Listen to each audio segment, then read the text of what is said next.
The Galactic Council's finest military observers had seen countless species across the galaxy. They had witnessed the brutal efficiency of the Kraxi warriors, the tactical brilliance of the Zephyrian strategists, and the technological superiority of the Vortan armadas. But nothing had prepared them for their first encounter with humans. Captain Zixtal of the Council's Reconnaissance Division adjusted his biosensors as the shuttle approached the human colony world of Kepler 442b. His team consisted of 12 elite military analysts from different species, each handpicked for their expertise in combat assessment. Their mission was straightforward: observe human military capabilities and determine if these newcomers posed a threat to galactic peace. Initial scans show primitive infrastructure, reported Lieutenant Vektar, his insectoid features twitching with disdain. Their weapons technology appears to be several centuries behind standard Council armaments. I fail to see why the High Command considers these humans worth investigating. Zixtal remained silent, studying the data streams flowing across his holographic display. The humans had appeared seemingly from nowhere, establishing colonies on worlds that other species had deemed uninhabitable. What concerned the Council wasn't their technology, but their choice of planets. Every single human settlement was located on what the galaxy classified as a death world, planets, with extreme conditions that would kill most known life forms within hours. The shuttle touched down at the designated landing zone near New Denver, one of the larger human settlements. Through the reinforced viewports, the observation team could see the alien landscape that humans somehow called home. The gravity was 1.3 times galactic standard.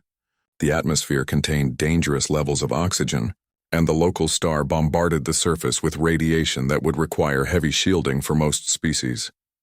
Yet humans walked around in nothing but thin fabric coverings, breathing the toxic air as if it were harmless. "Look at them," whispered Dr. Thylon, the team's xenobiologist. "They're not even wearing environmental suits. How are they surviving in these conditions?" A human delegation approached their shuttle. The lead figure was a woman with short brown hair and skin darkened by the harsh sunlight. She moved with a fluid grace that spoke of perfect adaptation to the heavy gravity. Behind her walked several others, including what appeared to be smaller humans. Juveniles, perhaps. "Welcome to Kepler 442b, the woman said as the shuttle's ramp lowered. Her voice was transmitted through the universal translator. But even through the mechanical interpretation, there was something unsettling about the calm confidence in her tone. "I'm Administrator Sarah Chen. We're honored to host the Galactic Council's first official visit to our world." Captain Zixtal emerged from the shuttle, his exoskeleton automatically adjusting to the crushing gravity.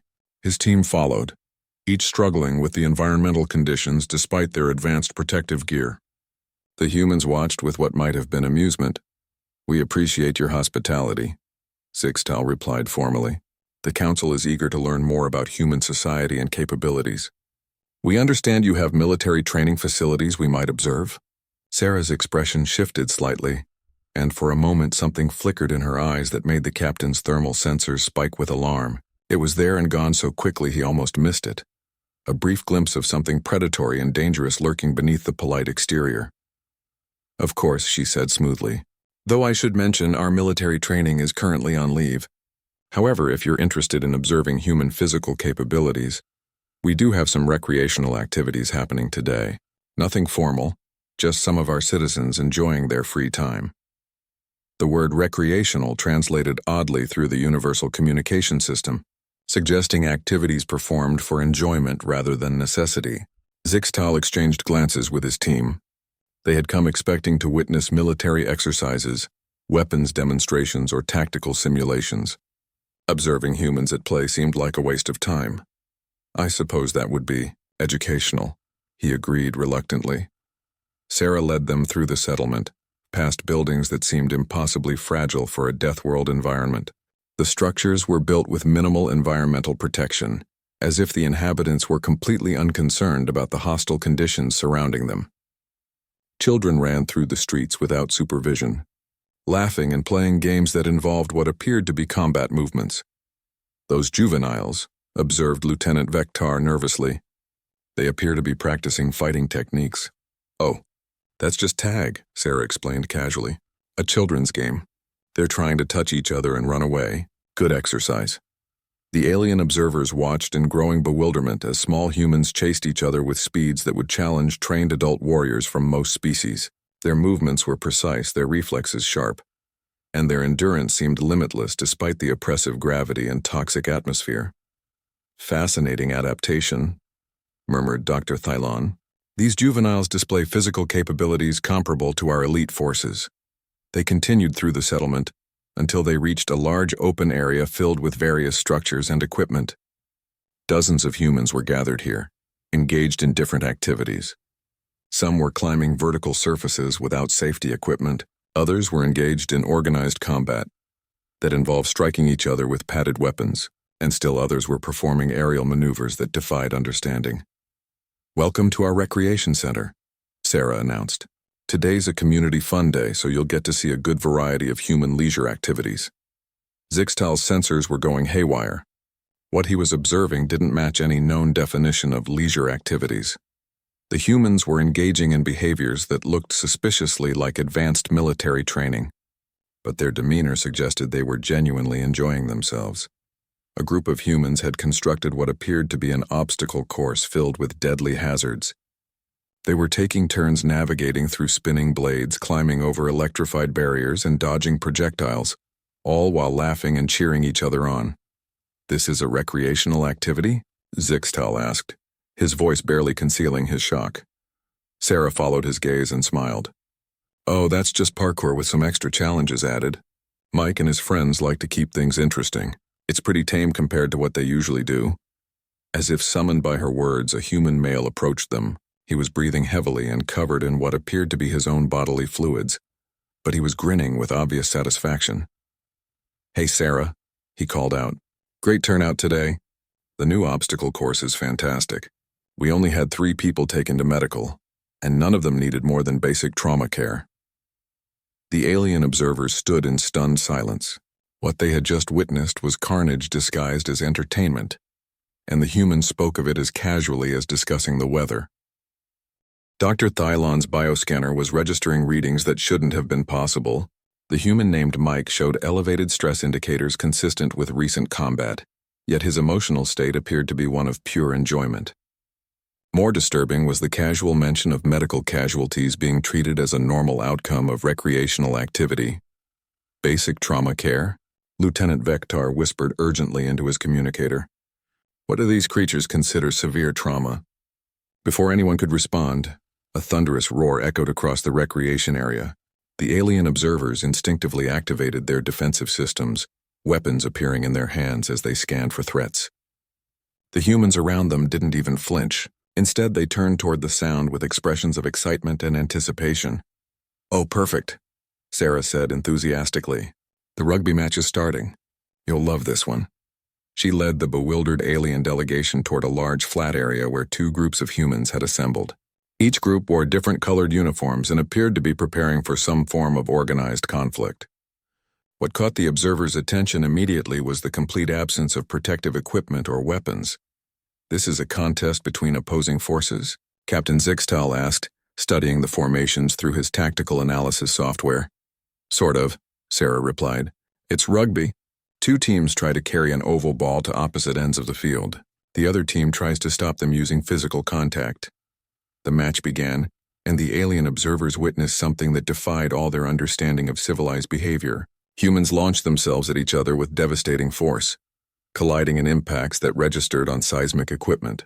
Bodies flew through the air, crashed to the ground, and immediately got up to continue fighting. "By the 7 moons," breathed Lieutenant Vektar. "They're attempting to physically destroy each other." What made it worse was the apparent enjoyment both participants and spectators derived from the violence. Humans cheered when particularly brutal collisions occurred. Players smiled even when sustaining what appeared to be significant injuries.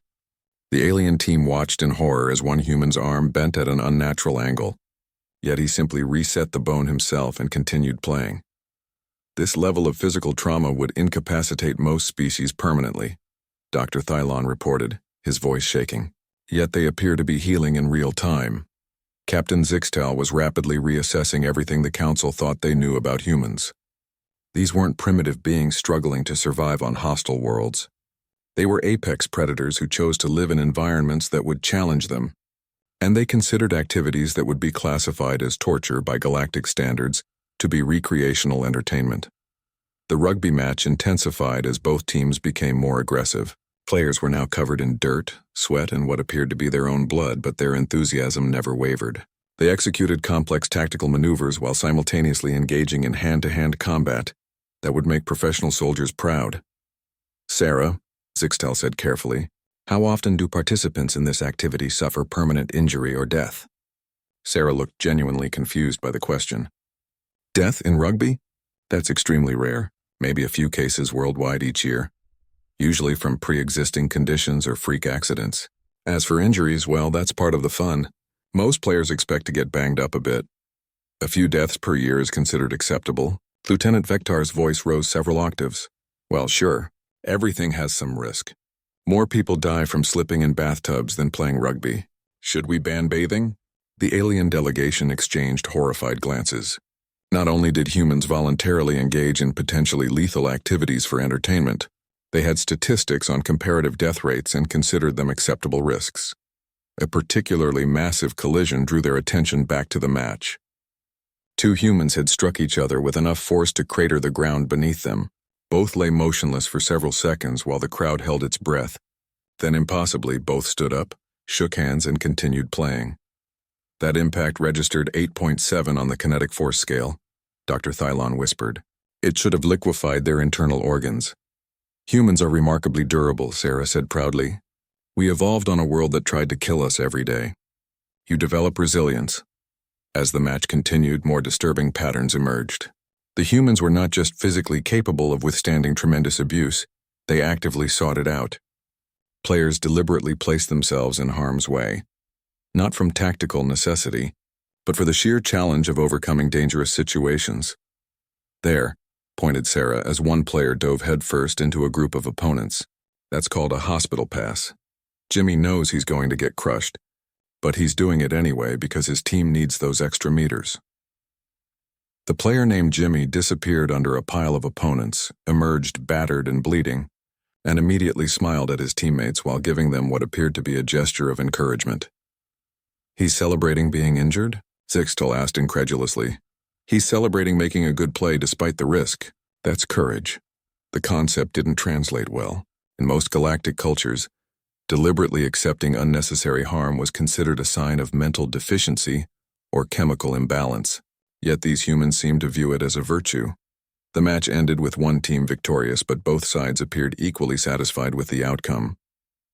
Players from opposing teams embraced each other, comparing injuries and laughing about particularly violent moments. Several required medical attention, but they treated their wounds as badges of honor rather than problems to be solved. "This was just a recreational match?" Captain Zixtal asked weakly. "Oh yes, very casual. Nothing like the professional leagues or international competitions. Those get really intense." The alien observers realized they were witnessing something far more disturbing than superior military technology or advanced weapon systems.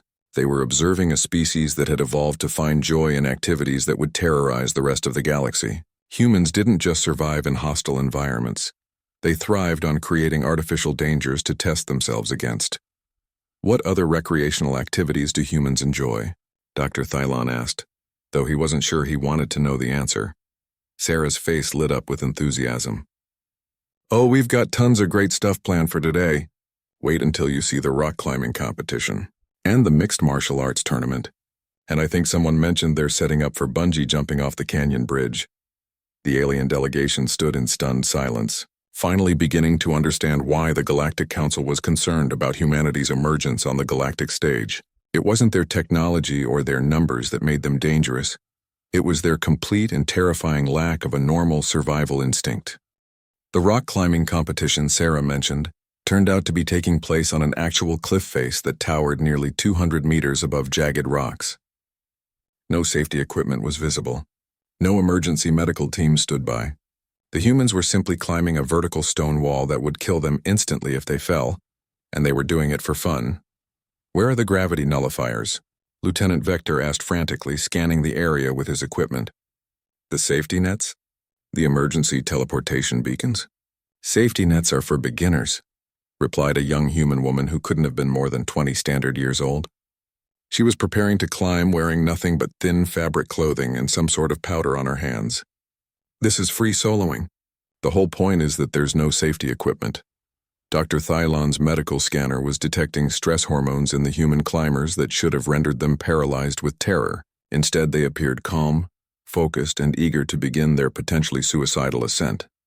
You voluntarily climb without safety measures because it's more challenging? Captain Zixtal asked, his voice strained with disbelief.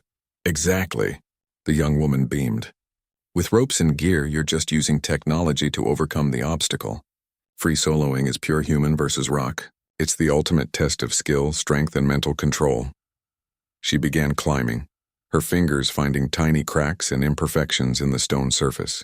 Her movements were fluid and precise, but the alien observers could calculate that even a minor mistake would result in her death. More incredibly, she seemed to be enjoying herself immensely.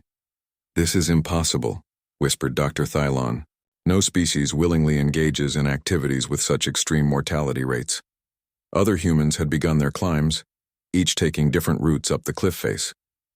They moved like gravity was merely a suggestion rather than a fundamental force. Some paused mid-climb to wave at spectators below or to take what appeared to be recreational images of themselves, dangling hundreds of meters above certain death. Oh, look at Marcus. Sarah pointed to a climber who had reached a particularly challenging section. He's attempting the overhang route. Nobody's successfully completed that path in free solo before. The human named Marcus was now climbing completely upside down, suspended from the rock face by nothing but his fingertips. The alien delegation watched in morbid fascination as he moved hand over hand across an impossible section where the cliff curved outward beyond vertical. His grip strength is extraordinary, Dr. Thylon noted, his scanner barely able to keep up with the readings. His muscle efficiency is operating at 98% of theoretical maximum. His adrenaline levels should be lethal, and his heart rate suggests he's engaged in mortal combat. Yet his brain activity indicates he's in a state of focused calm. Humans call it flow state, Sarah explained. When we're perfectly matched against a challenge, we enter a mental condition where everything else disappears except the immediate task. It's one of our favorite feelings. Marcus completed the impossible overhang and continued climbing. Below him, other humans were attempting equally suicidal routes, each pushing themselves to the absolute limits of physical possibility, not for survival, not for territory or resources, but purely for the experience of overcoming something that should kill them. This explains so much, Captain Zixtal muttered. The Death World colonies, the hostile environment preferences, the complete lack of concern for safety protocols. Humans don't just tolerate danger, they actively seek it out. A commotion drew their attention to another area where a different group of humans was preparing for something, called mixed martial arts. Two humans entered a circular area and began what appeared to be attempting to render each other unconscious using only their bodies as weapons. This is combat training, Lieutenant Vektar asked hopefully. No, this is sport, Sarah corrected. Combat training is much more serious. This is just for fun. The two humans in the circle were systematically trying to destroy each other with strikes, grappling moves, and submission holds that would cripple most species. Yet when one fighter managed to force the other into unconsciousness, both immediately showed concern for each other's well-being and embraced like friends. They're attempting to cause brain damage to each other, then expressing affection. Dr. Thylon was frantically taking notes. The psychological profile implications are staggering. More fighters entered the circle, each match becoming progressively more violent. Bones broke with audible snaps. Blood flowed freely. Fighters were choked until they lost consciousness, and through it all, both participants and spectators maintained an atmosphere of celebratory entertainment. Look at the technical skill, Sarah observed proudly as one fighter executed a complex throw that slammed his opponent into the ground with tremendous force. Jenny's been working on that move for months. Beautiful execution. The alien observers were rapidly approaching psychological overload. Everything they witnessed violated fundamental assumptions about intelligent behavior. Civilized species protected themselves from harm. They used technology to minimize risk. They avoided unnecessary physical conflict. Humans appeared to have evolved in the exact opposite direction. Sarah, Captain Zixtal said carefully, What you call recreational activities would be classified as extreme military training or torture by most galactic civilizations. Do humans have any leisure pursuits that don't involve risking death or serious injury? Sarah considered this seriously. Well, there's reading. And music. Some people enjoy cooking, though that can get pretty competitive. Oh, and we have board games, but those tend to get really intense too. Board games are intense? You should see championship-level chess matches. People have had complete nervous breakdowns over those. And don't get me started on what happens when families play Monopoly. The concept of mental combat being equally pursued as physical violence was somehow even more disturbing. Humans didn't just enjoy hurting themselves physically, they enjoyed psychological warfare as entertainment. A new sound drew their attention skyward. Several humans were leaping off the canyon bridge Sarah had mentioned earlier, falling toward the river below with only elastic cords attached to their ankles. They were screaming, not in terror but in apparent delight. That's bungee jumping, Sarah explained unnecessarily. People love the sensation of free fall combined with the adrenaline rush of nearly dying. One of the jumpers bounced back up from their cord, laughing hysterically and immediately asking to go again. They want to repeat the experience? Lieutenant Vektar's voice was barely a whisper. Most people do it multiple times in a row. The adrenaline is addictive. The alien delegation realized they were witnessing something unprecedented in galactic history. They had discovered a species that had evolved to become addicted to their own biochemical fear responses. Humans had somehow turned their survival instincts into recreational drugs. And if this was what they did for fun, what were they capable of when actually threatened? As the day progressed, the alien observers documented increasingly disturbing examples of human recreational behavior. A group of elderly humans, individuals who should have been the most risk-averse members of society, were engaging in something called extreme kayaking down rapids that would challenge industrial watercraft. Those humans appear to be past their physical prime, Dr. Thylon observed, watching a gray-haired woman navigate her small vessel through crushing waves. Why are they attempting such dangerous activities? Oh, that's Martha, Sarah said fondly. She's 73 and just started extreme sports last year when she retired. Says she finally has time to try all the things she was too busy for when she was working. The alien delegation watched in horrified fascination as Martha's cat flipped completely over into violent water. Instead of signaling for rescue, she somehow rotated herself upright underwater and continued paddling, laughing so hard she could barely breathe. She's increasing her risk-taking behavior with advanced age. Lieutenant Vektar's voice cracked with strain. Humans often do, Sarah confirmed. When we realize our time is limited, many of us want to experience as much intensity as possible. Martha says she wishes she'd started decades ago. Captain Zixtal was frantically updating his mission reports. The Galactic Council had suspected humans might be militaristically aggressive, based on their choice of hostile colony worlds. What they had discovered was far worse. Humans were a species that had evolved to find joy in activities that most civilizations would consider forms of torture. A young human approached their group, still dripping from his own kayaking expedition. Hey, are you the alien visitors? That's so cool. I'm Brad, welcome to Earth Culture. Earth Culture?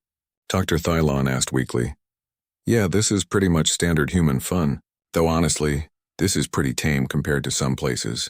You should see what they do in Australia, or the northern mountain regions. Those folks are really crazy. The implications hit the alien observers like a physical blow. This wasn't an isolated colony of extreme humans. This was normal human behavior. Across their entire species on multiple worlds, humans regularly engaged in activities that would be classified as self-destructive insanity by galactic medical standards. Brad, Captain Zixtal said carefully, what would you consider extreme human recreation? Brad's eyes lit up with enthusiasm. Oh man, so many options. Base jumping from low altitudes, free climbing in winter storms, deep cave exploration without guides, combat sports with minimal rules, extreme endurance racing, volcano surfing, swimming with large predators. He paused thoughtfully. Actually, some of my friends are planning a survival challenge where they get dropped on an uninhabited hostile world with minimal equipment and have to survive for 6 months using only what they can find. And they're doing this voluntarily. Dr. Thylon's scanner was detecting his own species' equivalent of a panic attack. Oh yeah, they're super excited. They say it's the ultimate test of human adaptability. Lieutenant Vectar was rapidly calculating tactical implications. If humans considered surviving on death worlds to be recreational challenges, what kind of environment would actually threaten them? What would human soldiers be capable of if this was their idea of casual entertainment? The sound of approaching vehicles interrupted his calculations. Several human transport craft landed nearby, and armed figures emerged. The alien delegation immediately reached for their weapons, but Sarah gestured for them to remain calm. "Those are just our military volunteers," she explained. "They heard about your visit and wanted to meet you. Most of them are off duty today." The humans approaching them wore camouflaged clothing and carried weapons, but their demeanor was relaxed and friendly. What disturbed the alien observers was that these soldiers looked exactly like the civilians they'd been watching all day. The same physical capabilities, the same fearless attitude, the same unsettling smile that suggested they were comfortable with violence. Captain Zixtal, the lead human, extended his hand in what appeared to be a greeting gesture. "I'm Colonel Martinez, commanding officer of the local defense force. We're honored to meet representatives of the Galactic Council." Zixtal tentatively accepted the handshake, noting that the human's grip could probably crush most carbon-based appendages. "Colonel Martinez, we were hoping to observe human military capabilities." "Well, you've been watching them all day," Martinez replied with apparent confusion. "Physical conditioning, pain tolerance, tactical thinking, team coordination, individual initiative, stress management, psychological resilience. Everything you've seen is directly applicable to military operations." The alien delegation realized with growing horror that they hadn't been observing recreational activities at all. They had been watching a species-wide military training program, disguised as entertainment. Every human they'd encountered was essentially a soldier who happened to be off duty. "Your civilians maintain military-level fitness and combat readiness?" Captain Zixtal asked. "Not intentionally," Martinez laughed. "We just like challenging ourselves. Turns out that most of the qualities that make someone good at extreme sports also make them effective soldiers. Physical courage, quick decision-making under pressure, teamwork, the ability to function through pain and exhaustion." Dr. Thylon was frantically reviewing his data. Every human they'd observed displayed characteristics that would classify them as elite military personnel by galactic standards. They weren't a civilization with a military, they were a military that happened to have a civilization. "Colonel," Lieutenant Vectar asked nervously, "what percentage of your population would be capable of military service?" Martinez considered this. "Pretty much everyone, I guess. Military service is voluntary here, but most humans could handle the physical and mental requirements. We're a pretty adaptable species."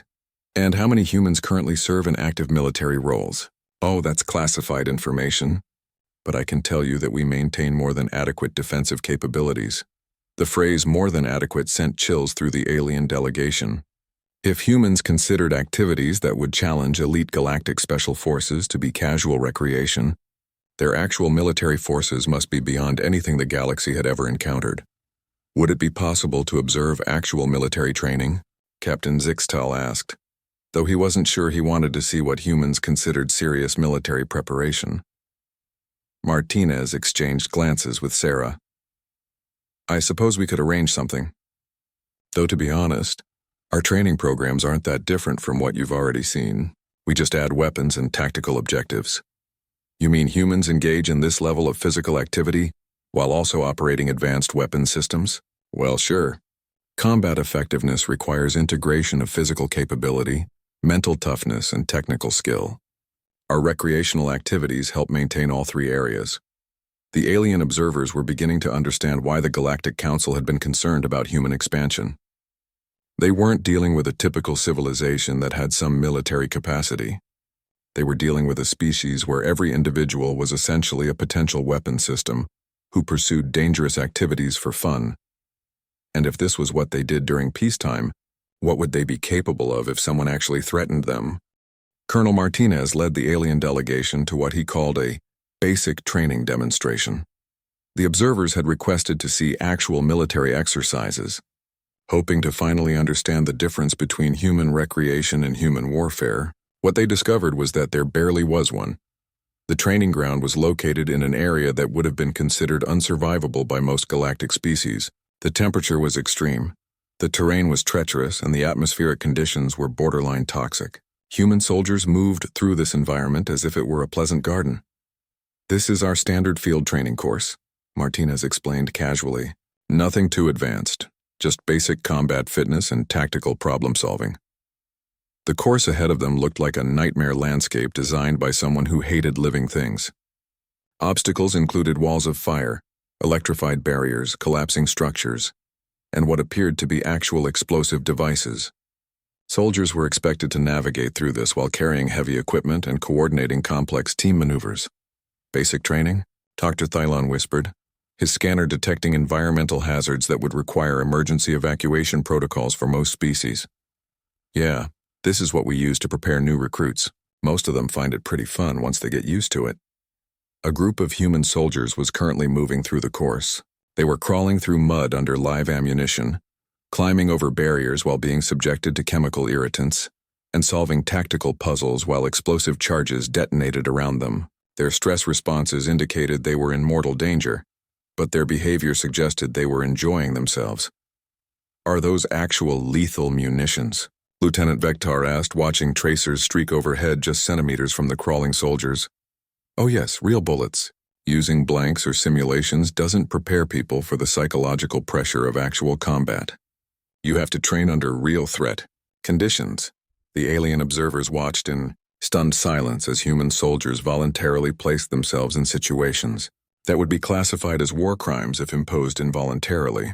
They were being shot at, poisoned, burned, crushed, and electrocuted, and they were competing to see who could perform best under these conditions. This level of training would be considered extreme torture by most galactic civilizations, Captain Zixtal noted carefully. "Really?" Martinez looked genuinely surprised. "Huh. I guess different species have different tolerance levels. Our soldiers actually request more challenging training scenarios. They get bored if things are too easy." A soldier emerged from the course covered in mud, blood, and what appeared to be chemical burns. Instead of seeking medical attention, she was grinning and comparing her completion time with previous attempts. 17 minutes, 43 seconds, she announced proudly. "New personal record." "Excellent work, Sergeant Chen," Martinez called out. "What held you back on the explosive sequence?" "I hesitated for about 2 seconds on the third charge," she replied analytically. "Still working on my blast timing calculations." The alien delegation realized they were witnessing something unprecedented. These humans were voluntarily subjecting themselves to conditions that would break the minds of most species, then critiquing their own performance to improve their ability to survive even worse situations. "Sergeant Chen," Dr. Thylon asked weakly, "do you enjoy this training?" "Absolutely. It's the best job in the galaxy. Every day brings new challenges, and I get to work with the most capable people I've ever met. Plus, the adrenaline rush is incredible. You find near-death experiences pleasurable? Well, yeah. That's when you really know you're alive. When everything is on the line and you have to perform perfectly or face serious consequences. That's when humans are at our best, Captain." Zixtal was beginning to understand the true scope of what they were dealing with. Humans had evolved on a world so hostile that they had developed psychological mechanisms that made extreme danger feel rewarding. They literally could not be intimidated because their brains interpreted mortal threats as positive experiences. "Colonel Martinez," he said carefully, "what would constitute extreme or advanced training for human soldiers?" Martinez considered this. "Well, there's survival training on airless worlds, underwater combat in crushing depths, zero-gravity assault tactics, extreme weather operations, deep space boarding actions, hostile environment infiltration." He paused thoughtfully. "The really advanced stuff involves scenarios where soldiers have to complete missions while dealing with multiple life-threatening factors simultaneously." "Multiple life-threatening factors?" "Sure, like conducting precision operations while being poisoned, or maintaining combat effectiveness after severe injury, or fighting in environments that would normally require specialized life support systems." The alien observers were rapidly approaching complete psychological breakdown. They had thought they were studying a new species with potential military applications.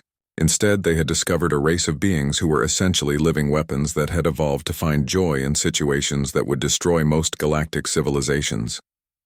A communication device chimed, and Martinez received what appeared to be an urgent message.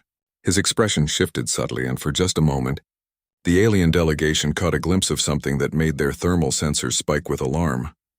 "I'm sorry," Martinez said, his tone still polite but somehow different. "We've received reports of suspicious activity in the outer system. Probably nothing, but we need to check it out." "Suspicious activity?" Captain Zixtal asked. "Unknown vessels moving through our territory without authorization. Standard security protocols require investigation." The change in the humans around them was subtle but unmistakable. The relaxed, friendly demeanor remained, but underneath it something predatory had awakened. These weren't civilians playing at being soldiers.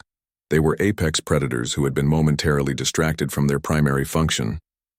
"How do humans typically handle unauthorized intrusions?" Dr. Thylon asked, though he was afraid of the answer.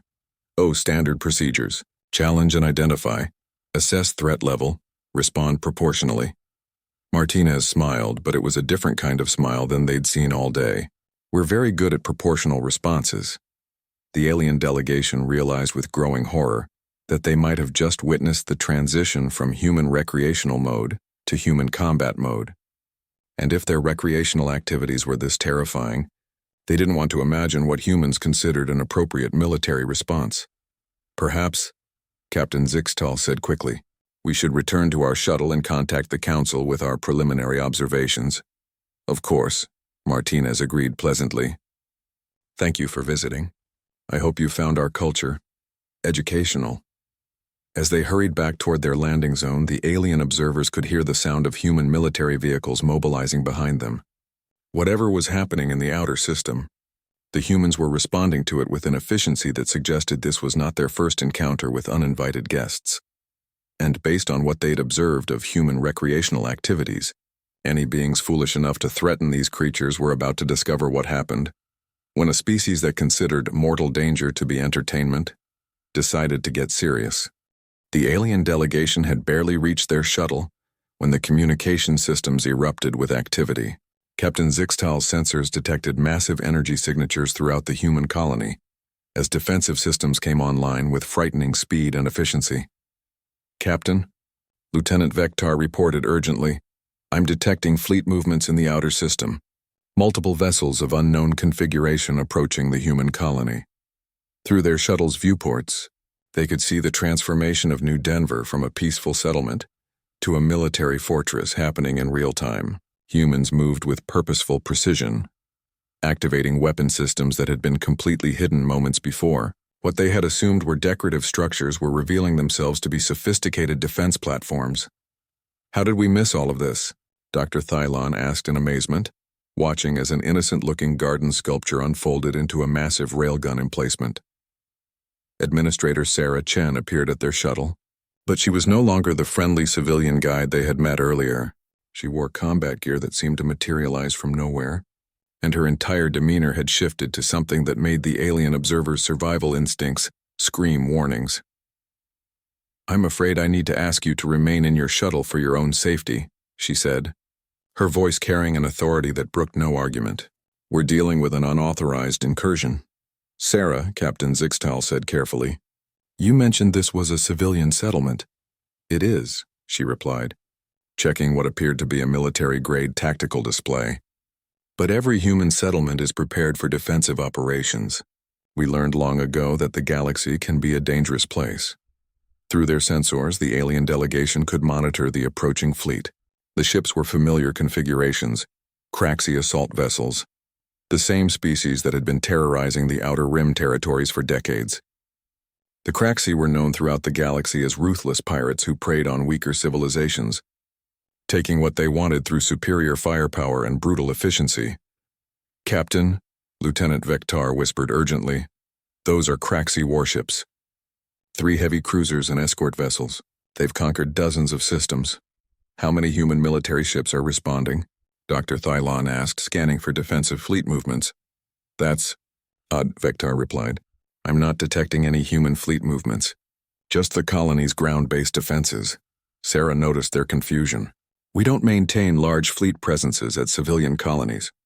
Too expensive and unnecessary. Local defenses are usually sufficient." "Sufficient?" Captain Zixtal stared at her in disbelief. "Those are Craxi warships. They've never been defeated in open combat. So we've heard, Sarah replied with something that might have been amusement. Should be interesting. The alien observers watched their tactical displays as the Craxi fleet approached the planet. Standard procedure would be for the defenders to attempt negotiation, then gradually fall back to prepared positions while calling for reinforcements. Instead, the humans were doing something unprecedented. They were broadcasting a message directly to the approaching fleet. "Unknown vessels," came a calm human voice over the communication channels. "You are entering sovereign human territory without authorization. State your intentions or alter course immediately." The Craxi response was typically arrogant. "Weak mammals, your world will be harvested. Surrender your resources and some of you may be permitted to live as slaves." What happened next would be analyzed by galactic military academies for centuries to come. The humans didn't respond with words. Instead, every piece of hidden military hardware scattered across their civilian colony fired simultaneously. The alien delegation's sensors registered energy outputs that shouldn't have been possible from ground-based installations. "By the 7 moons," breathed Dr. Thylon, "those power readings are off the scale." The Craxi fleet, confident in their superiority, had approached within optimal range, expecting token resistance. Instead, they found themselves facing a coordinated barrage from weapon systems that were somehow more advanced than anything in their arsenal. The lead Craxi cruiser, a vessel that had served as the flagship for dozens of successful conquests, simply ceased to exist. One moment it was there, the next it was an expanding cloud of superheated particles. "How is this possible?" Lieutenant Vektar asked frantically. "The Craxi have the most advanced military technology in the known galaxy." "Had," Sarah corrected mildly. Past tense. The remaining Craxi ships attempted to withdraw, but human defensive systems tracked them with impossible accuracy. Weapons that should have taken minutes to recharge were firing continuously. Targeting systems that should have been confused by jamming were locking onto targets through interference that would blind most sensors. "Sarah," Captain Zixtal asked weakly, "how advanced is human military technology?" "Oh, we're not really focused on technology," she replied, watching the destruction of the Craxi fleet with professional interest. "We prefer to rely on human advantages, which are adaptability, creativity, ruthless efficiency when threatened, and really excellent engineering." She paused thoughtfully. "Plus, we've been preparing for galactic contact for decades. We knew someone would eventually try to test us. The last Craxi vessel attempted to ram the planet in a final desperate attack. Human point defense systems reduced it to atoms before it could enter the atmosphere. The entire Craxi assault fleet has been eliminated," reported Lieutenant Vektar in stunned amazement. "Total engagement time, 4 minutes, 17 seconds. "Not bad," Sarah commented, "though we were expecting them to last a bit longer." Intel suggested Craxi tactical doctrine was more sophisticated. Alien delegation realized they had just witnessed the destruction of one of the galaxy's most feared military forces by what humans casually called a civilian colony's defensive measures. If this was what humans considered adequate local protection, what were their actual military capabilities? "Sarah," Dr. Thylon asked carefully, "what would humans consider a serious military threat?" She considered this seriously. "Honestly, we're not sure. We've run simulations against most known galactic powers, but we haven't encountered anything that would require our full capabilities. Most potential conflicts could be handled by local forces. Local forces, colony militias, system defense groups, that sort of thing. The actual human defense forces are reserved for existential threats to our species." Captain Zixtal was beginning to understand why the Galactic Council had been concerned about human expansion. They hadn't discovered a new member species. They had encountered apex predators who had somehow developed space travel. "Captain," Lieutenant Vektar reported urgently, "I'm detecting multiple incoming transmission requests from Galactic Council fleets throughout the sector. Word of the Craxi fleet's destruction is spreading rapidly. What's the general reaction?" Zixtal asked, though he suspected he knew. "Panic, mostly. The Craxi were considered one of the galaxy's primary military powers. Their complete elimination by a single human colony is causing significant concern among council members." Sarah looked genuinely puzzled. "Why would that cause panic? We only defended ourselves. The Craxi attacked us." Yes, but the ease with which you eliminated them suggests that humans possess military capabilities far beyond what anyone suspected. Oh, Sarah said, understanding dawning on her face.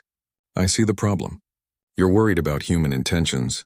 She smiled, and once again the alien observers caught a glimpse of something predatory beneath the friendly exterior. Don't worry, she continued reassuringly. Humans are generally peaceful. We only get seriously violent when someone threatens us or our allies. The emphasis on the word seriously sent chills through the alien delegation. If what they had just witnessed was humans being casually violent, they didn't want to imagine what serious human violence would look like. 3 days later, Captain Zixtal stood before the emergency session of the Galactic Council, his report complete, but his composure still shattered. The assembled representatives of 47 different species listened in growing horror as he described what the delegation had witnessed on the human colony world. To summarize, announced High Counselor Threxven, his many tentacles writhing with anxiety. What humans call recreational activities would be classified as extreme military training by our standards. What they call basic military training would be considered torture by most civilizations.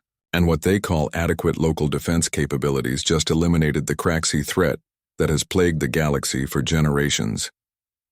That is correct, High Counselor, Zixtal confirmed, but those are not the most disturbing findings. A hush fell over the council chamber. If the destruction of the Craxi fleet wasn't the most concerning revelation, what could be worse? The most disturbing aspect, Zixtal continued, is that humans genuinely appear to be peaceful. They showed no aggressive intentions toward us, welcomed us warmly, and seemed honestly confused by our concerns about their capabilities. They only became violent when directly threatened, and even then, their response was proportional to the attack. How is that disturbing? Asked Counselor Vecnal of the Shimmer Confederacy. Because it means their military capabilities are not the result of an aggressive, expansionist culture. They are simply the natural evolution of a species that developed on a world that tried to kill them every day for millions of years. They don't seek conflict, but they are so supremely adapted for it that they could potentially defeat any known military force in the galaxy without even trying particularly hard. Dr. Thylon activated his presentation system, displaying the bioscan data collected during their visit. Every human we encountered showed physical capabilities that would classify them as enhanced super soldiers by our standards. Their pain tolerance, healing rates, reaction times, and psychological resilience are beyond anything we've previously documented. And these were civilians. What are their actual soldiers like? Whispered Counselor Zeftar. We don't know, Zixtal admitted. The humans we observed who identified as military personnel were indistinguishable from their civilians in terms of capability. The only difference was specialized training and equipment access. Lieutenant Vectar stepped forward with his tactical analysis. Based on our observations, human military doctrine appears to emphasize individual initiative, rapid adaptation to changing conditions, and the ability to continue fighting through circumstances that would incapacitate other species. Their technology is advanced, but their primary advantage appears to be that every human is essentially a living weapon system. Are they a threat to galactic peace? High Counselor Threxven asked the question everyone was thinking. Zixtal considered his answer carefully. Not intentionally, but their very existence changes the strategic balance of power in the galaxy. Any civilization that attempts to threaten human territory or allies will likely face consequences far beyond what they can anticipate or survive. What do you recommend as our course of action? Immediate diplomatic engagement, Zixtal replied without hesitation. We need to establish formal relations with humanity before someone else makes the mistake of treating them as a threat. The Craxi learned too late that humans are not prey. A new voice interrupted the proceedings. That may no longer be possible. The council chamber turned to see Ambassador Kethral of the Hegemony Coalition, one of the galaxy's most powerful military alliances. His expression was grim. The Hegemony intercepted human communications following the Craxi incident, he announced. Humanity has apparently been aware of galactic civilization for some time and has been monitoring our activities. Monitoring how? High Counselor Threxven demanded. They have observational outposts throughout the galaxy, hidden bases in asteroid fields, sensor networks in uninhabited systems, stealth probes in orbit around major worlds. Humans have been watching us for decades. The implication hit the Council like a physical blow. While they had been debating whether to make contact with humanity, humans had already been studying them extensively. Furthermore, Ambassador Kethrel continued, analysis of the Craxi engagement suggests that human defensive capabilities are far more advanced than initially assessed. The weapon systems used were based on principles our best scientists don't fully understand. Dr. Thylon activated another display showing energy pattern analysis. The human weapons appear to manipulate fundamental forces in ways that shouldn't be possible with any known technology. They're not just more advanced than expected, they're operating on theoretical principles that may be beyond current galactic scientific understanding. Are you saying humans are more technologically advanced than the entire Galactic Council? Counselor Vecnal asked incredulously. In certain areas, possibly yes, Dr. Thylon confirmed. But more importantly, they've developed technology specifically adapted to their unique capabilities. Human weapon systems are designed to be operated by beings with superhuman reflexes, enhanced physical strength, and the ability to function under extreme stress. Other species couldn't effectively use human military equipment even if they had access to it. High Counselor Threxven was rapidly calculating political implications. If humans have been observing galactic civilization while remaining hidden, they clearly have strategic capabilities we never suspected. The question is, what do they want? Captain Zixtal activated his personal communication device. Perhaps we should ask them directly. To the shock of the assembled council, a human face appeared on the main display screen. It was a middle-aged male with graying hair and calm, intelligent eyes that seemed to assess everyone in the chamber instantly. Good afternoon, Galactic Council, the human said politely. I'm Admiral Harrison, representing the Human Defense Forces. I understand you've been discussing our recent diplomatic contact. You've been monitoring our proceedings? High Counselor Threxven asked, trying to hide his shock. We monitor most significant galactic political developments, Admiral Harrison replied matter-of-factly. It's important to stay informed about potential threats and opportunities. Are humans planning to join galactic civilization? Admiral Harrison smiled, and once again, the assembled representatives caught a glimpse of something predatory beneath the friendly exterior. Counselor, he said gently, we never left. We've been part of galactic civilization for decades. We've just been keeping a low profile while we assess the situation. The chamber erupted in shocked discussion before High Counselor Threxven restored order. What are human intentions regarding the rest of the galaxy? He asked directly. Peace, prosperity, and mutual cooperation, Admiral Harrison replied immediately. Humans have no interest in conquest or domination. We simply want to ensure our own security and the security of our friends. And if someone threatens that security, Admiral Harrison's smile became more pronounced, and every being in the council chamber felt their survival instincts activate simultaneously. Counselor, he said in the same gentle tone, I think recent events have demonstrated that threatening human security is inadvisable. The transmission ended, leaving the Galactic Council in stunned silence. Finally, High Counselor Threxven spoke. Motion to immediately establish formal diplomatic relations with humanity, and extend an invitation for full council membership. Seconded, came 46 simultaneous voices as the council session concluded. Captain Zixtal reflected on what they had learned. Humans weren't joining galactic civilization. They had been quietly running it from the shadows while everyone else thought they were in charge. And based on what he had witnessed of human recreational activities, he suspected that was probably for the best.